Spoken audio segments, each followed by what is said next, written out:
Kevin McCarthy may have been able to secure the needed votes to be elected House Speaker, but he is already facing his first major test as Republicans look to pass the newly crafted House rules package later on today.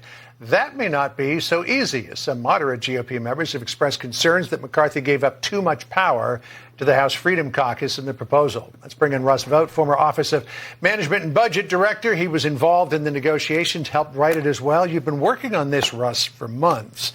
Why did it come down to the last minute in what a lot of Republicans said was an embarrassment for the party last week? Well, I wish they hadn't. Last week was a great example of what the House should look like in terms of real debate, real things happening on the floor of the House, representatives, the cartel being forced out of backroom deals and onto the floor of the House. And we saw that, and we saw an opportunity for historic transformational agreements as a result of the heroism of those 20 members to be able to get something that we haven't seen in this Congress for about 60 years, to be actually give real power, a real voice to the rank and file, away from committee chairmen and the leadership. And that has been an incredibly important thing. You say that this was a move away from backroom deals, but many Republicans say this is the very definition of a backroom deal, what came out of this negotiation of the rules package. Here are some of the concessions that he agreed to, as far as we know, from the draft.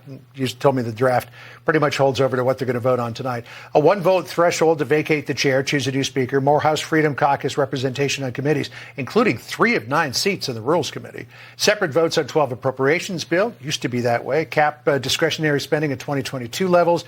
Cut go, a return to that. Spending is paid for by cuts, no new taxes. A direct vote on the debt ceiling, which scraps the Gephardt rule, which didn't require a direct vote and therefore gave anonymity to people to raise the debt ceiling. Reinstate the Holman rule, which allows amendments to reduce lawmakers' salaries, fire federal employees, and cut programs. 72-hour review period for bills, and agree to a vote on term limits. It doesn't need to actually pass, but they just want a vote on that. These concessions went further than McCarthy wanted to go.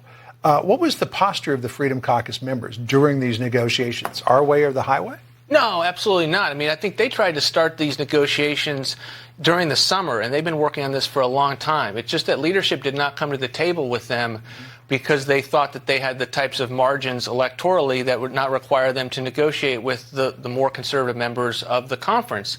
Well, election happened, and there was not a red wave, and I think that gets to the mantle of whether McCarthy was successful. And they put forward these and said, these are what we need to. This is our plan. People said they didn't have a plan. They put forward a plan, and Kevin McCarthy agreed to that plan after 15 votes. But I think he now has a chance to be a historic speaker, to say he's decentralized the House. He's given rank and file a voice. He's taken the cartel and put it in a place where, from the House's perspective, this is the end of 1.7 trillion omnibus bills. And I think that's the key to be able to ensure that the American people put some majority. They now have a majority that's going to work on their behalf. He had said that, though, before this whole speaker's vote went down. I guess people didn't believe him. Nancy Mace is one of the Republicans who doesn't like what happened. Listen to what she said. Apparently we don't have it. She said Speaker Kevin McCarthy's dream job could turn into a nightmare for the American people. To get the votes, he surrendered to the demands of a fringe element of the Republican Party.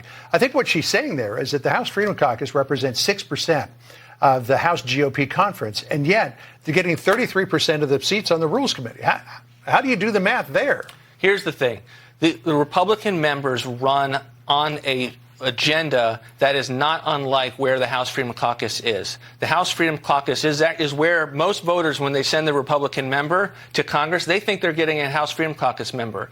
And what this agreement does is it basically puts on the table coalition-style government, that the House Freedom Caucus and all those members that are sympathetic to them are now going to be treated as a real partner in terms of the governing of the House. And you will see more unity on a week-in, week-out basis as a result of this power share agreement is essentially what we have seen in the last week. Right. And I'm sorry, that statement I read was actually a Schumer statement, not a Nancy Mace statement. But she was not happy with the way things worked out. Russ, we'll see which way the vote goes tonight. The vote. There you are. Thanks. Appreciate you being with us. You bet. Thank you.